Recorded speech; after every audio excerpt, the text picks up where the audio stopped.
किसान एकता संघ संगठन की बैठक अट्टा गुजरान गांव में राष्ट्रीय अध्यक्ष सोरन प्रधान व माननीय राष्ट्रीय संरक्षण चौधरी वाली सिंह के नेतृत्व में संपन्न हुई। बैठक का संचालन सांस्कृतिक मंत्री बैजनाथ नागर ने किया। इस अवसर पर प्रदेश अध्यक्ष पंडित प्रमोद शर्मा ने बताया कि यमुना प्राधिकरण क्षेत्र के किसानों की समस्याओं पिछले 14 वर्षों से समाधान नहीं किया गया है। फॉर्मूला 1 ट्रैकिंग रेस मोटो जीपी रेस असंवैधानिक है। यह रेस किसानों को उनका हक दिए बिना असंवैधानिक तरीके से कराई जा रही है। इसका मुकदमा अभी भी सुप्रीम कोर्ट में किसानों व जेपी के बीच चल रहा है, जिससे क्षेत्रीय किसानों में भारी रोष है। किसानों को 66.7% अतिरिक्त बढ़ा हुआ मुआवजा, व्यावसायिक केंद्रों में नौकरी आबादी, बैकलीज, प्लाटों पर लगी पेनाल्टी तथा प्रत्येक गांव में सामुदायिक केंद्र बनाए जाने सहित आदि मुद्दों पर बैठक हुई।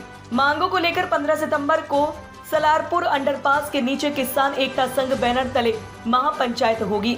जब तक किसानों की समस्याओं का समाधान नहीं होता है तो वे फॉर्मूला 1 सपोर्ट सिटी में होने वाले हर आयोजन का विरोध करते रहेंगे। इस दौरान प्रदेश महासचिव सतीश कनारसी ने बताया कि 15 सितंबर को मोटो जीपी रेस के विरोध में हो रही किसान एकता संघ की महापंचायत को सफल बनाने हेतु गांव-गांव जागरूकता अभियान चलाया जाएगा। जेपी से प्रभावित किसानों की पंचायत बुलाई है। सभा की अध्यक्षता कर रहे हमारे आदरणीय बाबा नेपाल जी, हमारे संगठन के राष्ट्रीय अध्यक्ष आदरणीय सोरन प्रधान जी, हमारे संगठन के बहुत ही अनुभवी, जिन्होंने देहात मोर्चा से लेकर जन मोर्चा से लेकर अब किसान एकता संघ को आशीर्वाद दिया, आदरणीय चाचा बाली जी, हमारे संगठन के राष्ट्रीय उपाध्यक्ष आदरणीय बाबा देशराज जी, हमारे संगठन के मीडिया प्रभारी आदरणीय रमेश कसाना जी, हमारे संगठन की राष्ट्रीय अध्यक्ष महिला मोर्चा बड़ी बहन गीता भाटी जी, हमारे संगठन के बहुत ही ओजस्वी वक्ता आदरणीय भाई मनीष प्रधान जी, युवा राष्ट्रीय अध्यक्ष, हमारे प्रदेश कमेटी के सारे सम्मानित पदाधिकारीगण, हमारी राष्ट्रीय कार्यकारिणी के सभी पदाधिकारीगण, हमारे जिले के जिलाध्यक्ष आदरणीय भाई पप्पे नागर जी, तमाम हमारे पदाधिकारी, नोएडा से मेरे साथ आए तमाम हमारे साथी, नोएडा के अध्यक्ष भाई कमल यादव जी, सम्मानित बुजुर्गों, नौजवान साथियों, ये लड़ाई संगठन की नहीं है, ये लड़ाई है तमाम प्रत्येक गांव के किसानों की। 10 गांव लगभग बैठ रहे हैं इस जेपी में, जिनका अधिग्रहण हुआ 13 साल हो गए इस लड़ाई को लड़ते लड़ते, और 13 साल में 13 बार हमने कोई ऐसा आंदोलन नहीं किया कि जिससे भ्रष्ट अधिकारियों की जो है आंख खुलने का काम हो। आज ये यहाँ तरह तरह के आयोजन कराते हैं, लेकिन किसान एकता संघ पिछले 5 साल से कार्यरत है और 50 बैठकों में तो मैं आया हूँ इन गांवों में, 50 बैठकों में मैं आया हूँ आपकी लड़ाई को लड़ने के लिए आपके बीच में। साथियों, बिल्कुल ठीक बात है कि कुछ चीजें संगठन की जो इंटरनल बैठक होती है उनमें हो, लेकिन मेरा तो आप लोगों से निवेदन है, यहाँ जितने हमारे गाँव के लोग बैठे हैं, पिछली बार भी हमने एक मीटिंग की थी। देखो भाई, संगठन बहुत आएंगे आपके बीच में, बहुत सारे संगठन हैं, बहकाएंगे भी और ये भी बताएंगे कि भाई ये दलाली करेंगे, वो दलाली करेंगे, लेकिन भाई आप लोग समझदार हो। आपकी लड़ाई को ईमानदारी से कोई अगर लड़ने का काम आपके क्षेत्र में कर रहा है, बहुत बड़े बड़े राष्ट्रीय अध्यक्ष आपके बीच में आएंगे, सिर्फ वो जब आएंगे जब 1000 की तादाद में आप बैठे होंगे। लेकिन एक राष्ट्रीय अध्यक्ष आपका ऐसा है, आपका बेटा है, आपका सेवक है, सोरन प्रधान, अगर आप 4 लोग भी कहीं किसी बात से पीड़ित हुए, किसी समस्या से पीड़ित हुए, तो वो आपके बीच में आएगा। इसलिए ऐसे व्यक्ति की आपको पहचान करनी चाहिए, ऐसे व्यक्ति का आपको साथ देना चाहिए। बहुत दूर दूर रहते हैं राष्ट्रीय अध्यक्ष, मैं सबको जानता हूँ, सबकी कथनी और करनी को भी जानता हूँ कि कितना कहते हैं और कितना करते हैं क्षेत्र के लिए। भाई, क्षेत्र की समस्या को क्षेत्र का व्यक्ति ही लड़ सकता है, इस बात को तो आप सब मानते हो कि नहीं मानते? आपकी लड़ाई को आपके बीच वाला अच्छा लड़ेगा या कोई 500 किलोमीटर दूर से आके लड़ेगा? आपकी लड़ाई को अगर कोई अपने दिल पे लेके लड़ेगा तो वो आपका बेटा लड़ेगा, आपका भाई लड़ेगा। साथियों, एक बात और है, हमारे बहुत वक्ता बोले, मैं कटाक्ष नहीं कर रहा, लेकिन मुझे अपने इस जनपद में पीड़ा है वक्ताओं से। जो लोग आके यहाँ भाषण देते हैं उनसे मुझे ये पीड़ा है कि भाई एक बात बताओ, जब आप वोट देते हो, जनप्रतिनिधि आप चुनते हो वो किस लिए चुनते हो, मैं ये जानना भी चाहता हूँ आपसे।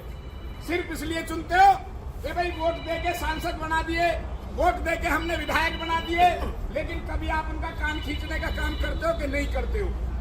हमारी परेशानी चलती रहेगी, किसान धरने पे बैठा रहेगा, जनप्रतिनिधियों के लिए आप लोग कुछ नहीं कहते। हमारी मौसी और फूफी के लड़के थोड़ी हैं, क्यों नहीं कहते? उनकी जिम्मेदारी है हमारे बीच में आके हमारी समस्याओं को सुनने की, उनकी जिम्मेदारी है हमारी सभी समस्याओं का निराकरण करने की, उनकी जिम्मेदारी है। तो ऐसी बातें आप क्यों नहीं करते पंचायतों?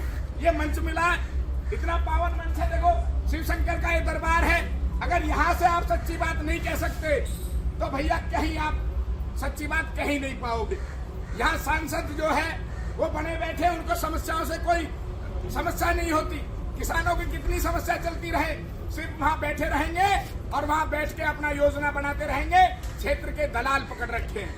मैं गुरेज नहीं करता, हमारे बीच में भी हो सकता है एक आध व्यक्ति ऐसा बैठा हो जो दलाली करने का काम करता हो।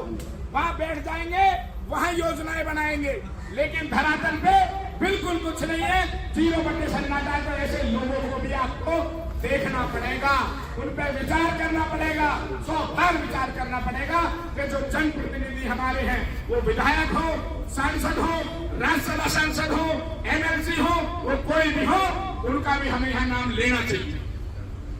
नाम लेना चाहिए। जब आप लोगों की वोटों से वो बने, ऐतिहासिक जीतें उनको यहाँ मिल रही है, तो वो हमारी समस्याओं पे काम करने का काम क्यों नहीं करते? साथियों, मेरा निवेदन है कि ये हमने जब मोटो जीपी रेस पे विरोध करने की योजना बनाई थी तो हमारा पावन और पुण्य उद्देश्य था कि हमारे जो 10 गांव इसमें आ रहे हैं जिनका अधिग्रहण हुआ है, सारे वक्ताओं ने बताया कौन कौन से गांव इसमें आ रहे हैं। भाई इन गांवों में बहुत समस्याएं हैं। आप अभी चलो यहाँ से उठ के, कोई अधिकारी आ जाए उन्हें उठा के ले चलो, आप उनके अप्रोच रोड देख लो, जो गांव मेन रोड से और गांव को जोड़ते हैं उन रोडों की आप हालत देख लो, स्कूलों की आप हालत देख लो। सीवर कहीं नाम के लिए नहीं है। आप हर बार सीवर यहाँ अधिकारी डलवाते हैं, अपनी दलाली बनाते हैं, कोई ड्रेनेज सिस्टम नहीं बनाया। क्यों अपने गांव में आप खुदाई कराते हो? पहले वो बाहर गांव के चारों तरफ हमारा ड्रेनेज सिस्टम अच्छा करें, उसके बाद गांव में दलाली के लिए सीवर डालें। बार बार लाइनें डाल देते हो, उन लाइनों पे कोई काम नहीं होता, उन्हें जोड़ो तो सही कहीं। ऐसी बहुत सारी गांवों की समस्याएं, और सबसे बड़ी समस्या जो है 64.7% की है। इस पे 5 साल से संगठन को हो गए संघर्ष करते करते, लेकिन अधिकारी हर बार हमारे बीच में आते हैं, तालम टोला देते हैं और निकल जाते हैं। हमारे राष्ट्रीय अध्यक्ष जी का ये कहना है कि भाई वार्ता करने में कोई गुरेज नहीं है। अच्छी बात है, अधिकारी हमारे बीच में आए, उसे बैठाओ, उससे अपनी शर्तें मनवाने का काम करो। अगर वो शर्तें नहीं मानते तो 15 तारीख को सिलारपुर अंडरपास की पंचायत को कोई रोक नहीं पाएगा। ये भी हम कह रहे हैं आपके बीच हमारी 11 सूत्रीय मांग है। ताज़ा खबरों से जुड़े रहने के लिए हमारे चैनल को सब्सक्राइब करें और बेल आइकन को दबाना ना भूलें, ताकि हर खबर की नोटिफिकेशन आपको मिलती रहे।